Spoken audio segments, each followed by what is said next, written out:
South আফ্রিকার West Indies ম্যাচে এই ওয়েস্ট ইন্ডিজ টিম ভালো খেলেছে, খারাপ খেলেছে বলবো না, তারা ভালো খেলেছে তাদের হিসাবে।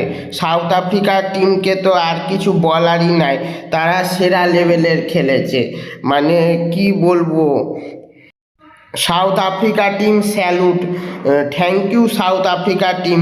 সাউথ আফ্রিকা টিমকে চুমু, মানে সাউথ আফ্রিকা টিমকে যাই বলবো কম পড়ে যাবে, তাদেরকে যতই ধন্যবাদ দিব, কারণ ইন্ডিয়া টিমের জন্য তারা যে কাজ করেছে সেরা লেভেলের কাজ করেছে সাউথ আফ্রিকা টিম ইন্ডিয়া টিমের জন্য ওয়েস্ট ইন্ডিজকে হারিয়ে।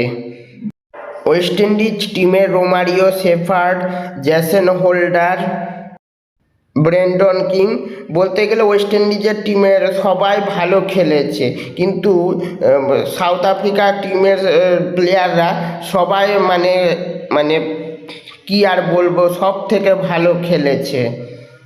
কোয়ান্টেন ডিকক, অ্যাডেন মার্ক্রাম, তারপরে রিয়ান রিকালটন, তারপরে Lungi Ngidi, Kagiso Rabada, Corbin Bosch, South Africa টিমের সবাই ভালো খেলেছে। দুটা টিমেরই ওয়েস্ট ইন্ডিজ টিম এবং সাউথ আফ্রিকা টিম দুটা টিমই ভালো খেলেছে, কিন্তু সাউথ আফ্রিকা টিম একটু বেশি ভালো খেলেছে ওয়েস্ট ইন্ডিজ টিমের থেকে। ওয়েস্ট ইন্ডিজ টিমের থেকে সাউথ আফ্রিকা টিম একটু ভালো খেলেছে, এবং ইন্ডিয়ার জন্য সাউথ আফ্রিকা টিম ভালো করেছে ওয়েস্ট ইন্ডিজ টিমকে হারিয়ে।